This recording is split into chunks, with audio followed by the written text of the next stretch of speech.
All right, so the two case studies that you looked at were sample code 5.4, which is a female, an 82-year-old female, so she would be considered as an older adult, and she has a clinical history of lymphadenopathy.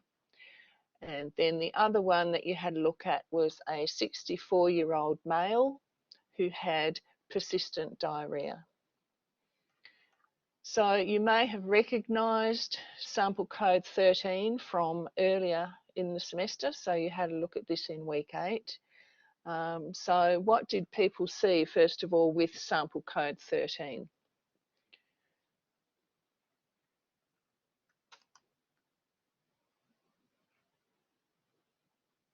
Yes, okay, so this was the one that had reactive lymphocytes in it, and I just thought it would be a good time to revisit this to show you what reactive lymphocytes look like. Yes, and there was a neutrophil left shift there too. And so there were a couple of things here for you to see, and so I'm glad that the majority of you saw them. That's really what I wanted that here for you to see, to remind you of what reactive lymphocytes look like, as opposed to what the less mature lymphocytes can look like. So that's really, has anybody got any questions about sample code 13? Because that's really all that I wanted you to see in there. Hands up if you did not see reactive lymphocytes.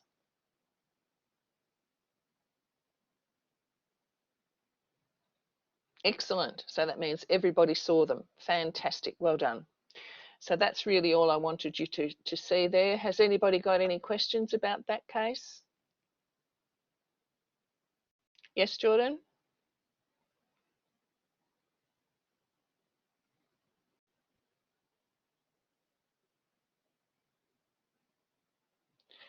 Yes, they can look, reactive lymphocytes can look larger, and they can look almost blast-like, which is why you have to be very careful to discount viral infection anytime you think that you may have a neoplastic condition, particularly an acute neoplastic condition, because those precursor cells can look like reactive lymphocytes. Yes, the cytoplasm is usually darker in reactive lymphocytes. You can get clumpy chromatin, but remember, you can get the larger lymphocytes can look suspiciously like blast cells. So you do, again, this is to remind you that you do have to be careful, and that you do have to differentiate viral infection from any hematopoietic neoplasm. So that's really good. Well done. So when we have a look at our sample code 5.4, as I said, an 82-year-old female. So first of all, let's look at the significant features of the full blood count. So looking at the numbers, what are the numbers telling us?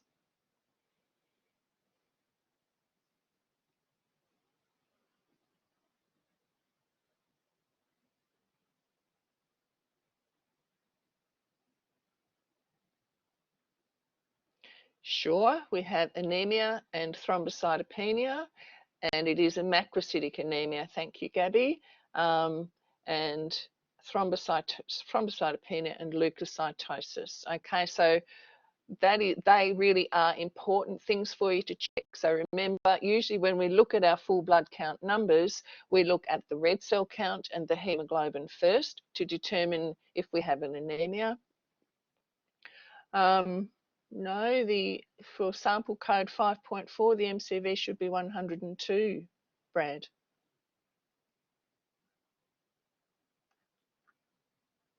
Or 103. Yep, round about there. Good. Okay, so that's why with occasionally I will leave the figures bare for you so that you do get practice at calculating the figures, and so you don't forget how to do that, because it is important to recognize how to calculate the figures, because then that means you do actually take more notice of them when you've got to calculate them, and you understand where they come from and what they represent. Okay, so back to looking at how we look at this, the results. First of all, we check to see if we have an anemia, what sort of anemia we have, and then we check to see what our platelet numbers are doing, what our white cell numbers are doing. Because what is it that we're looking to pick up by looking at the red cell count, the platelet count, and the white cell count?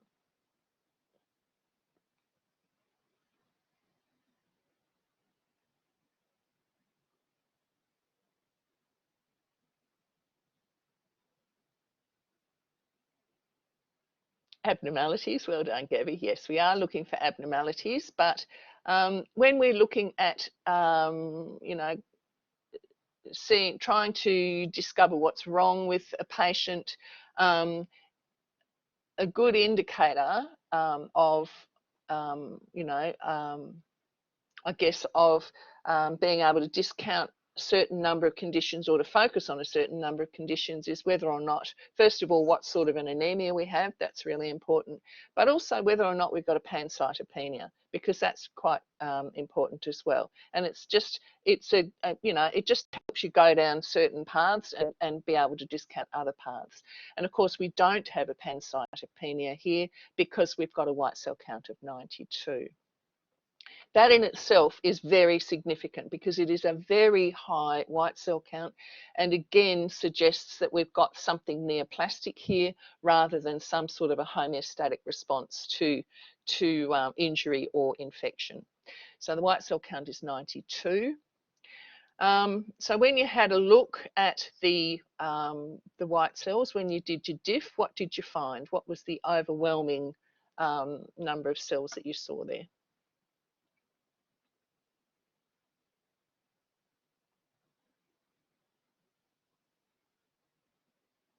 Yeah, lymphocytes. Yep, lymphocytes. And thank you, Karina. And they are mature lymphocytes too, okay? And smudge cells as well.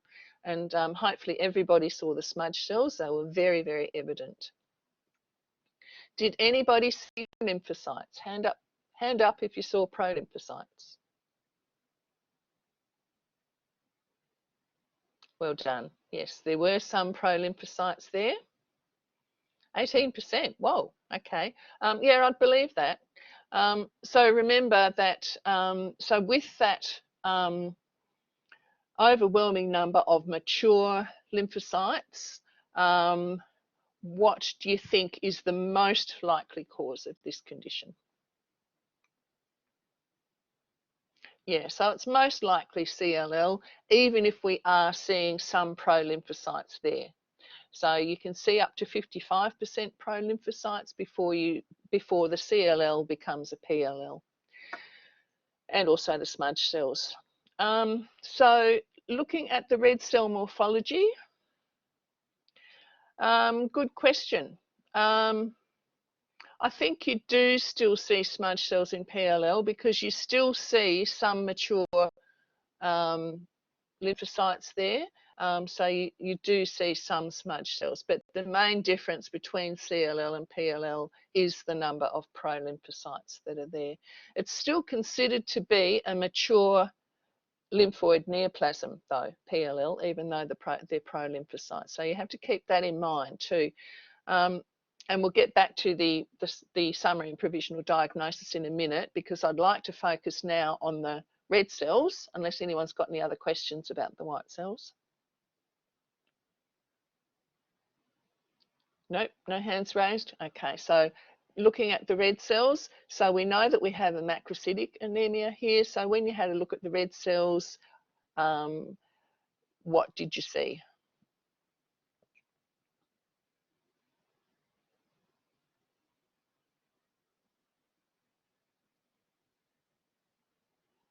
Yes, there was anisocytosis there. Excellent. And occasional dacryocyte, yes. So it's really the spherocytes that I wanted you to see. So there were some macrocytes there as well, some actual macrocytes. Well, I suggest you go back and have another look, Jordan. Sometimes spherocytes are difficult to see. There weren't that many of them on my notes. I've just got occasional spherocytes. And somebody's wanting to ask a question.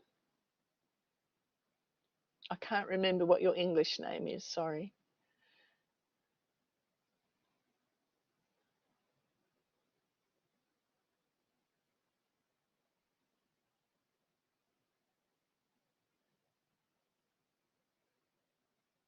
Is it mature looking lymphocyte or mature lymphocyte? That's a really good question. They are actually mature lymphocytes, but they're probably not particularly functional. They are actually mature. So you get mature lymphocytes and pro-lymphocytes that you see. So why are we seeing spherocytes there? Why is that? Why are spherocytes a feature of lymphoid neoplasms?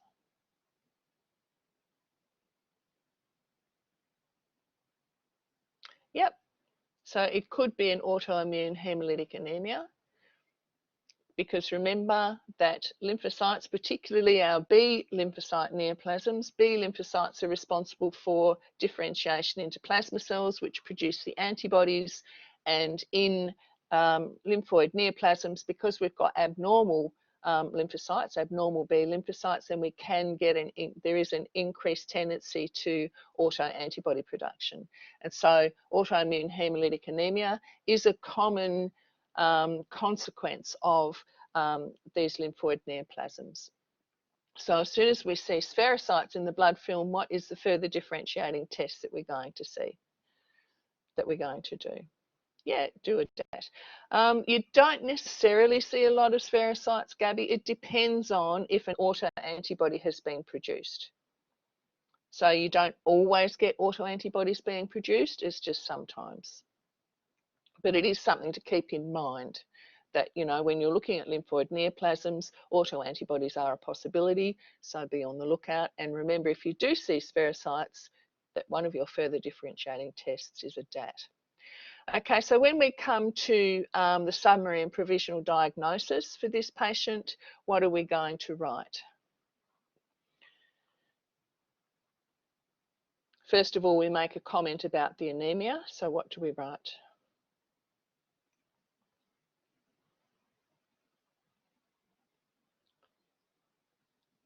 Yep. Okay, so that's quite good, Brad. The only thing I would add to that would be that instead of going straight to chronic lymphocytic leukemia, I would say query mature lymphoid neoplasm, because of that association between CLL and PLL. Okay, so I would go query mature lymphoid neoplasm, query CLL, and you would have to differentiate it from the other mature lymphoid neoplasms.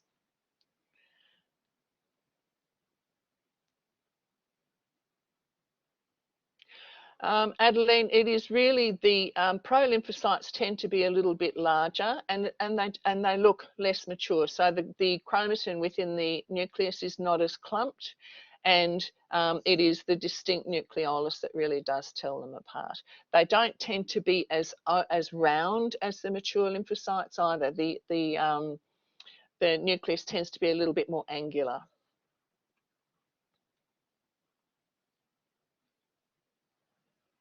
So when we had a look at the, you were given some further differentiating results here, so cytogenetics, so and also some immunophenotyping. So first of all, what did you see with the immunophenotyping?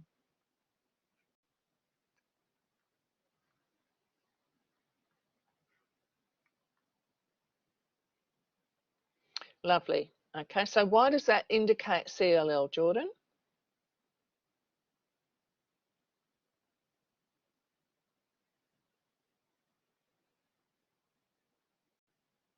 Lovely. Beautiful, well done. And so what you've done there is you have made a statement and then you have justified your statement. Okay, so that's exactly the sort of thing I want you to do. Anytime you say something, I'm going to say to you, but why? Okay.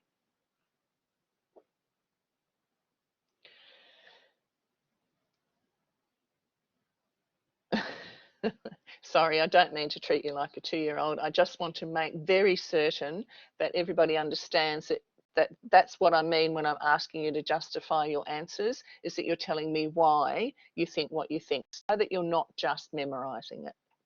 Oh, okay. Yes, I learned from my children. um,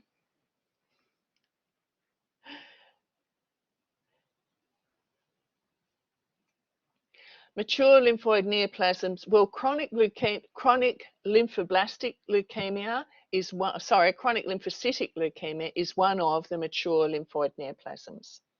Okay.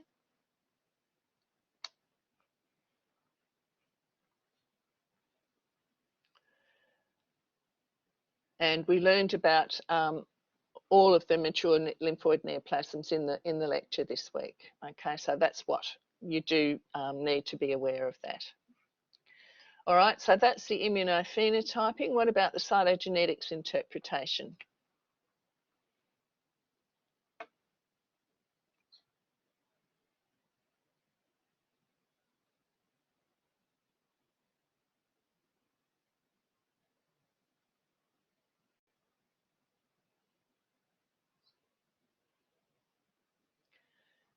So let's have a look at the cytogenetics. I'll see if I can call them up.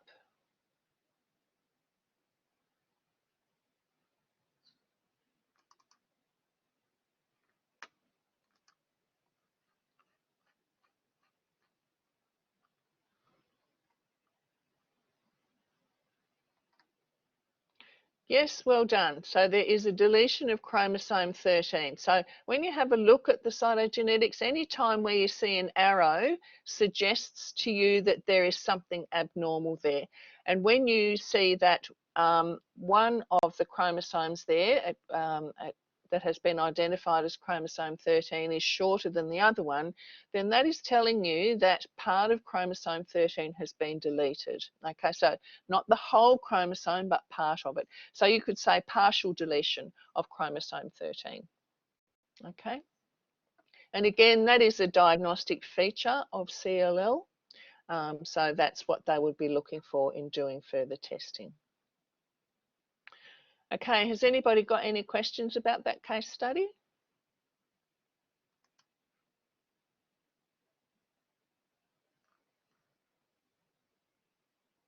Yes, Karina.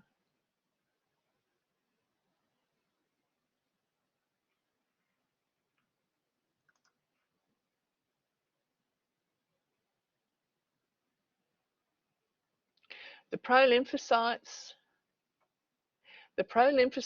would be counted in with the lymphocytes. So remember that the only precursor forms that you actually count separately are the granulocyte precursor forms, because they're the ones that you would see on a on a report form, and certainly on the analyzer forms, they're the only ones that are separated out. So when you have less mature lymphocytes or less mature monocytes, they are all counted as lymphocytes and monocytes. And then you remark in the cell morphology and number part that you saw prolymphocytes there. To be honest, if you do decide to count them in the prac exam or the prac test, I'm not going to mark you down for it. So it's really up to you what you do, but that is the convention. As long as I know that you have seen any precursor cells that are there and you give some sort of a percentage, such as this time Karina counted 18%. Okay. So Karina's asking in case 13 why there's a high MCHC. So it is on the high end. I have no idea, Karina.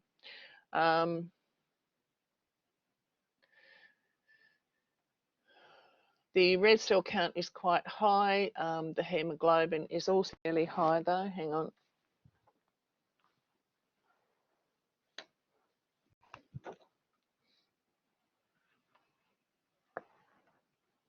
No, they're about right. So to get a high MCHC, we would need a low hematocrit for the hemoglobin. No, no idea. It is within the reference interval, but only just, I think. Is it? It goes up to 360. Oh no, 350. Yeah, it's only just above.